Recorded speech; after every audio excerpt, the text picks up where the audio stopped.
सर्वप्रथम गणतंत्र दिवस की आप सभी को बहुत बहुत शुभकामनाएं। आज डॉन बॉस्को स्कूल के प्रांगण में हम सभी गणतंत्र दिवस के उपलक्ष्य में एक शानदार कार्यक्रम जो आयोजित हो रहा है उसके हम लोग सहभागी बनने जा रहे हैं। प्यारे बच्चों, आज के ही दिन 1950 में हमारा देश को एक संविधान मिला था, कॉन्स्टिट्यूशन मिला था।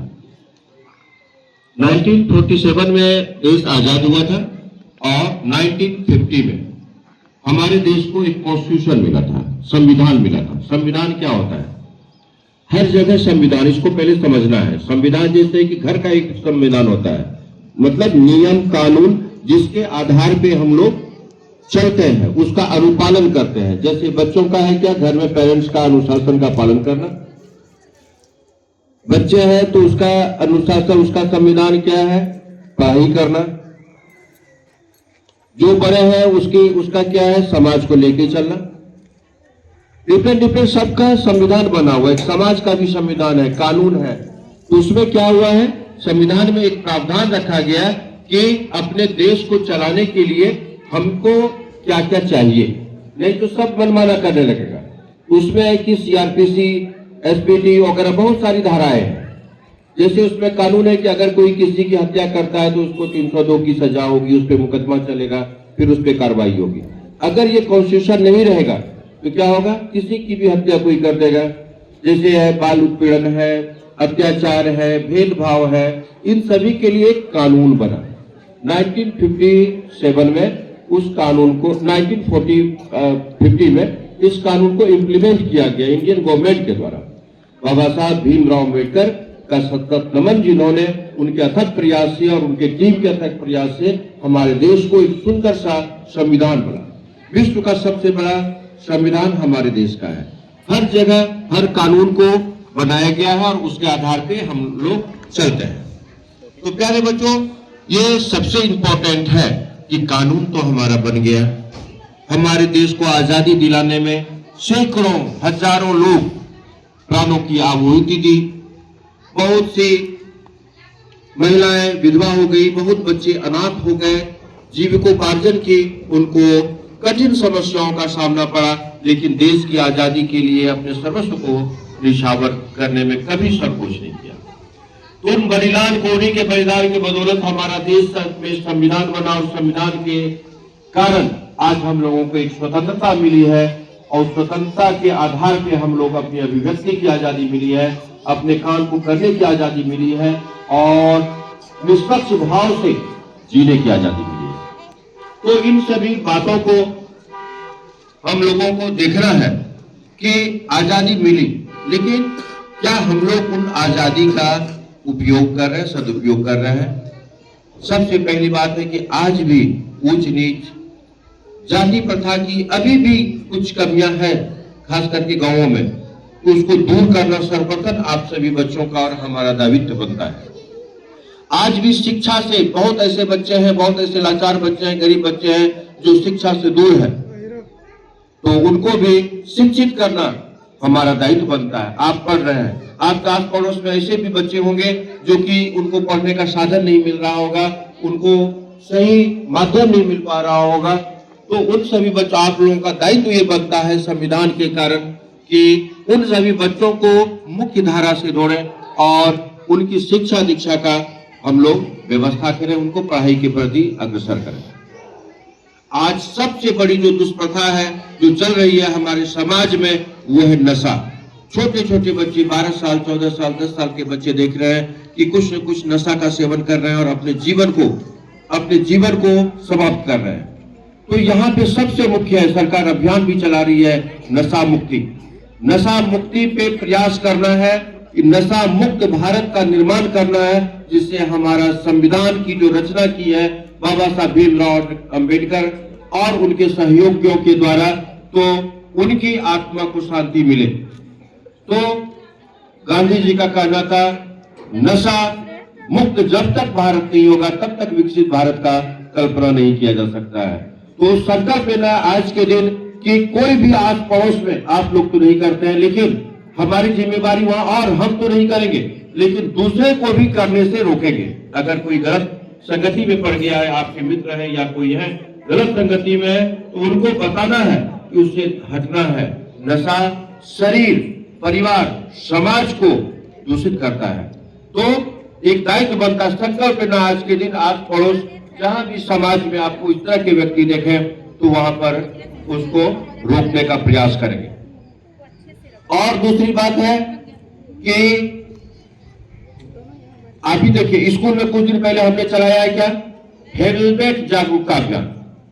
आप लोगों ने देखा होगा,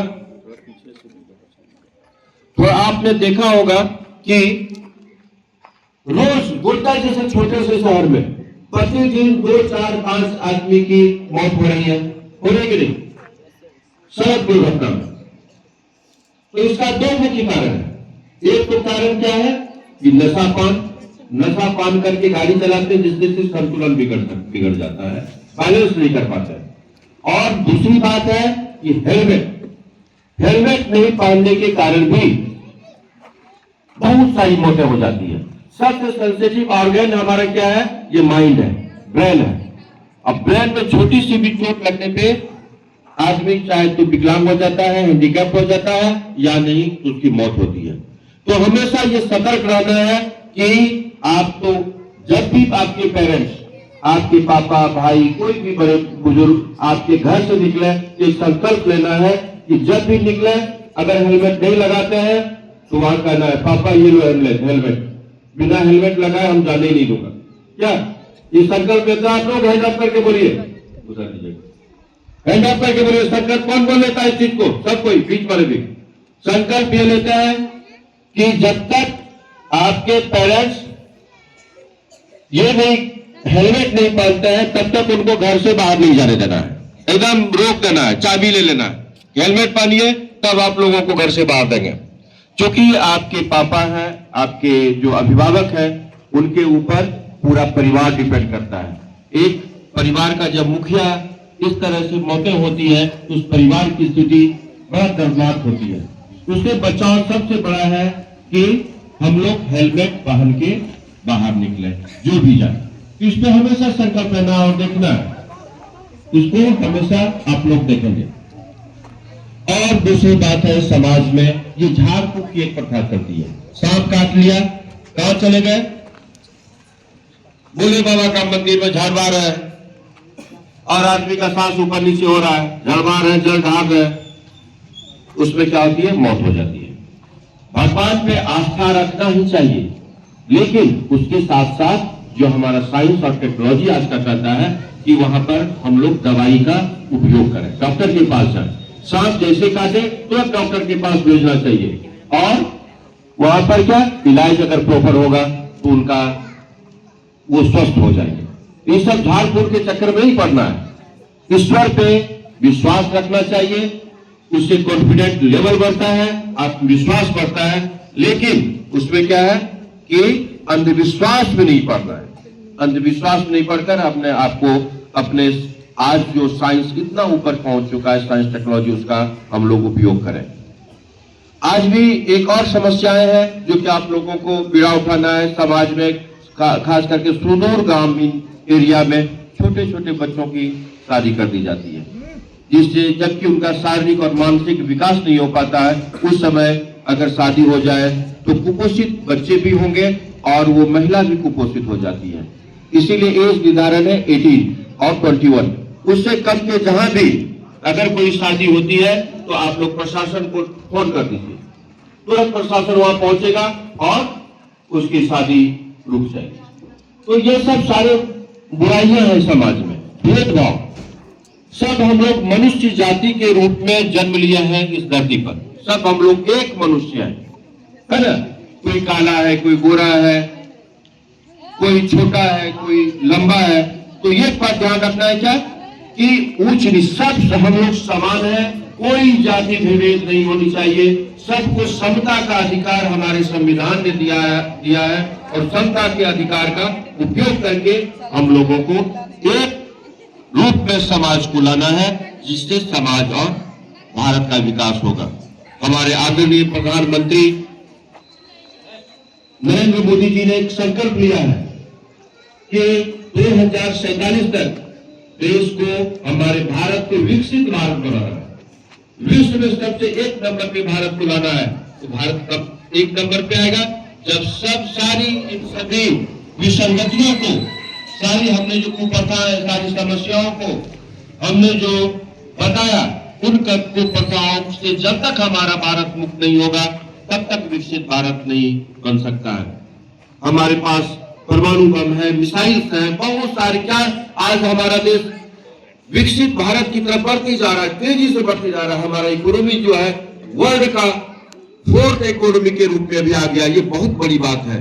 जहां पे बहुत बॉटम में था, आज बहुत ऊपर हमारा इकोनॉमी बढ़ते जा रहा है। तो हम लोग के लिए गौरव करना चाहिए कि हम लोग सजग हो रहे हैं, हम लोग एक हो रहे हैं और भारत को विकसित करने का जो संकल्प हमारे प्रधानमंत्री ने लिया है, उस रास्ते पे हम लोग चल रहे हैं। और हम लोग एक अच्छे, संस्कारवान और शिक्षित भारत का निर्माण करने में हम लोग आगे बढ़ रहे हैं। प्यारे बच्चों, आज के दिन ये सब संकल्प लेना है। आज के दिन हम लोगों को, जो हमारे स्वतंत्रता सेनानियों ने जो संकल्प लिया था, उनका त्याग और बलिदान तभी संभव हो सकता है जब हम लोग समाज में एकरूपता और विसंगतियों को दूर कर सके, तभी हमारा भारत उनके सपनों का भारत बन सकता है।